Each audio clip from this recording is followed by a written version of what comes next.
رجعت لكم تاني يا جماعه اهوت، وحطيت اهي كوبايه الدقيق. حطيت كوبايه الدقيق منخوله جاهزه، وعليها البيكنج باودر. نقلبهم كده كويس. بعد ما نقلبهم نروح حاطين عليهم ايه البيض. بسم الله الرحمن الرحيم.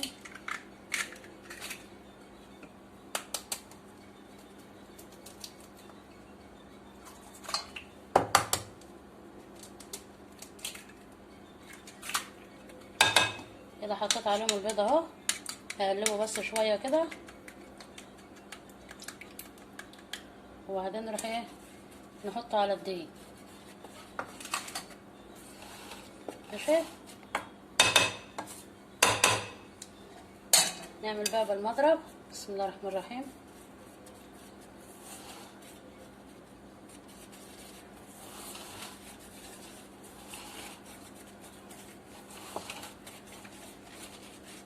نحط بقى عليه الخليط.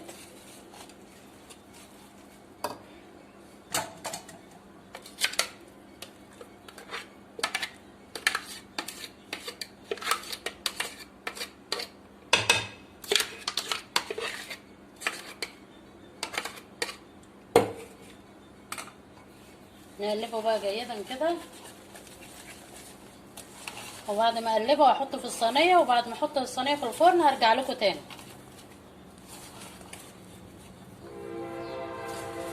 يا جماعه بصوا، حطيت بقى الخليط على البيض على البيكنج. حطيت الخليط مع بعض اهوت. ونصبه بقى. بسم الله الرحمن الرحيم.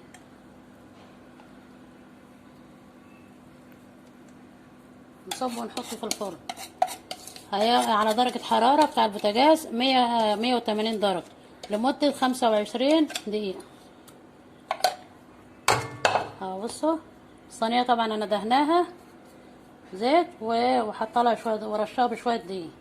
هنحطها بقى في الفرن، وبعد ما نطلعها من الفرن هنوريها لكم. ورجعنا لكم تاني يا جماعة اهوت، وعملنا صينية الكيكة بالشوكولاتة. بصوا عاملة ازاي.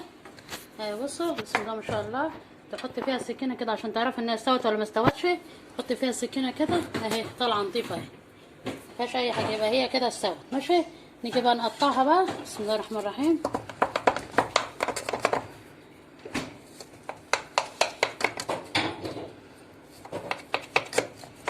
نقطع الناحية التانية.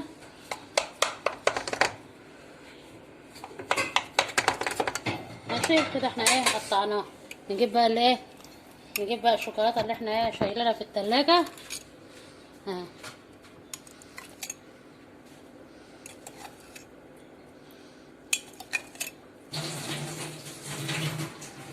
ونروح بقى مسويينها بقى كده،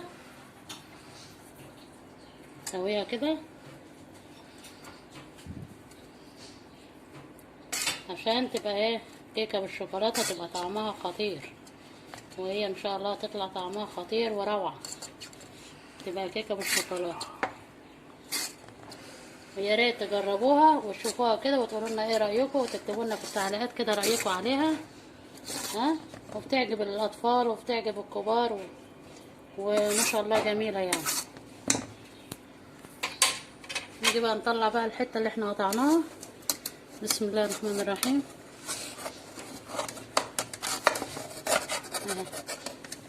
بصوا عامله ازاي. دي كده حتتين اتنين. بصوا عامله ازاي. دي كده حته اهي، ودي كده حته. طلع حته كمان اهي. بصوا عامله ازاي. ما شاء الله يا سفنجه. بصوا الكيكه بالشوكولاته.